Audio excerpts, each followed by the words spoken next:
नमस्कार मित्रों, आज मैं पुनः आपके बीच आओ संस्कृत सीखे का दूसरा कड़ी लेकर उपस्थित हूँ। आज हम देखेंगे कि भूतकाल की क्रियाओं का संस्कृत के वाक्यों में किस प्रकार प्रयोग करते हैं।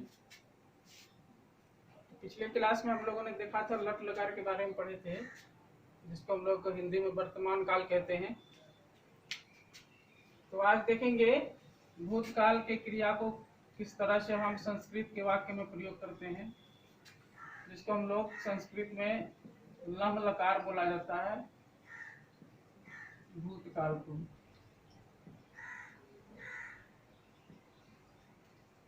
इसका जो धातु रूपांतरण होता है क्रिया में,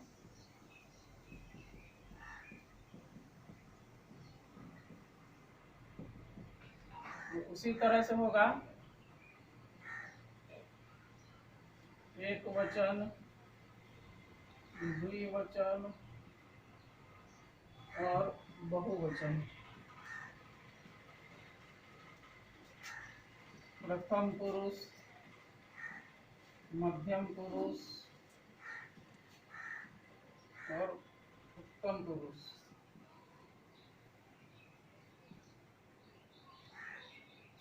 इसका जो धातु रूपांतरण होगा वो इस प्रकार है अत, अतम, अन, आह, अतम, अत,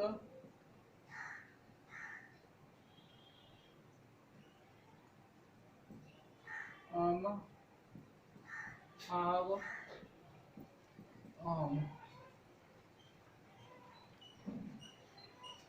तो ये जिस प्रकार से पिछले क्लास में हम लोग लट लकार में देखे थे धातु का किस तरह से क्रिया में रूपांतरण होता है, एक वचन, द्विवचन, बहुवचन, मतलब वचन के अनुसार इसमें भी क्रिया का रूप बदलता है, पुरुष के अनुसार क्रिया का रूप बदलता है। तो यहाँ पर जैसे देखेंगे एक क्रिया ले लेते हैं, एक धातु ले लेते हैं वद। इसका मतलब होता है बोलना। ये एक धातु है वद। इसको तीनों वचन में और तीनों पुरुष में किस तरह से इसका रूपांतरण करेंगे संस्कृत में।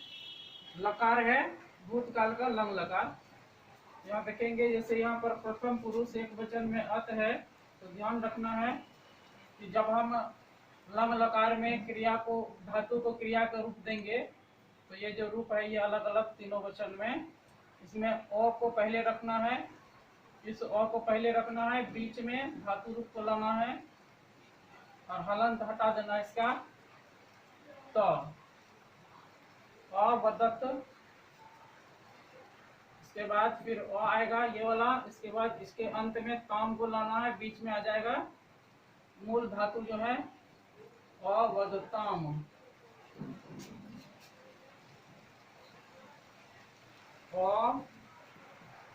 वदन। इसके बाद मध्यम पुरुष में आते हैं वदह। अ शुरू में आ गया, मूल धातु वद आया, विसर्ग बच गया, अंत में जोड़ दिए अवदह।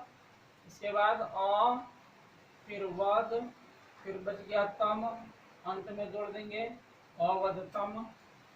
इसके बाद अवदत। ध्यान रखना यहाँ पर, यहाँ भी अत है, यहाँ पर भी अत है, लेकिन यहाँ पर हलंत है, इसमें हलंत नहीं है, तो यहाँ पर अवदत है। इसके बाद उत्तम पुरुष में आएंगे अवदम, अवद। अ जोड़ने के बाद आकर और वह बचा, अंत में जोड़ेंगे आकर और वह, अवदाव,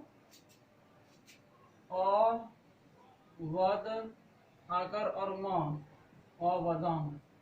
तो इस तरह से अवदत, अवदताम, अवदन, अवदह, अवदम, अवदत, अवदम, अवदाव, अवदम। इस तरह से ये तीनों पुरुष में और तीनों वचन में लम लकार में धातु जो है इस रूप से बदलता है। और इसी के अनुसार जब हम क्रिया का रूप लेंगे, जब हम पिछले क्लास में देखे थे यहाँ पर तत्काल लिए थे पुल्लिंग शब्द सहतौते मीनिंग के साथ यहाँ पर दिया हुआ है। तो जिस तरह का क्रिया होगा, जिस तरह का कर्ता होगा, जिस वचन जिस पुरुष का, उसी पुरुष उसी वचन का यहाँ से उनको क्रिया भी लेना है। तो इस तरह से हम वाक्य की रचना कर सकते हैं लंग लकार में। लंग लकार में वाक्य की रचना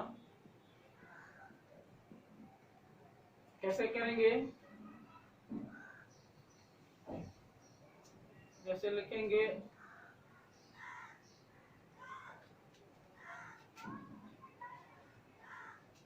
उसने फल खाया, उन दोनों ने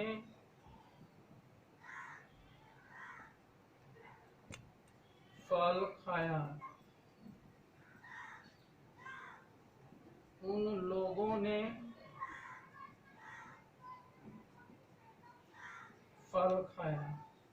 इस प्रकार से देख रहे हैं, ये प्रथम पुरुष का तीनों वचन में है। प्रथम पुरुष का एक वचन, द्विवचन और बहुवचन का वाक्य है। उसने, उन दोनों ने, उन लोगों ने, सह का मतलब, तौ का मतलब और ते का मतलब। तो यहाँ पर तीनों वचन का वाक्य दिया हुआ है। और ये पर यहाँ पर देख सकते हैं कि ये क्रिया जो है ये भूतकाल की क्रिया है, खाया, और इसके साथ एक कर्म भी जुड़ा हुआ है, कर्ता कर्म क्रिया। तो यहाँ पर सबसे पहले हम लाएंगे, देखेंगे कि उसने, सह का मतलब उसने, सह प्रथम पुरुष एक वचन का है। तो उसी तरह से यहाँ से वाक्य देखेंगे, प्रथम पुरुष एक वचन में क्या है। तो यहाँ पर खाया लिखे हैं, लेकिन यहाँ पर वध है, तो खाया का क्या होता है? खाद धातु होता है। उसमें क्या जोड़ेंगे? जैसे यहाँ पर अ जोड़े हैं वध में, तो यहाँ पर अ जोड़ेंगे खाद में, और अंत में तो लग जाएगा, और खादत। इसके बाद उन दोनों ने खाया, उन दोनों का क्या होगा? तो क्या है द्वितीय वचन में? अतम। तो अ जुटेगा खाद, इसके बाद तम, अखादतम। इसके बाद उन लोगों ने, ते, यहाँ पर क्या है? बहुवचन में अन।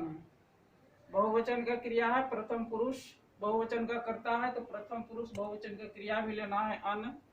तो हो जाएगा ते, अ, खा, और खादन। तो इस तरह से देख सकते हैं कि लंग लकार में जिस तरह से हम लोग लट लकार में वाक्य की रचना किए थे, जिस पुरुष जिस वचन का कर्ता होगा उसी पुरुष उसी वचन का क्रिया भी लेना है। तो इसमें भी ठीक उसी तरह से लंग लकार में भी होता है कि क्रिया का रूपांतरण का फॉर्मेट इस तरह से होता है। इस तरह से क्रिया का रूपांतरण करना है अलग अलग वचन में, अलग अलग पुरुष में।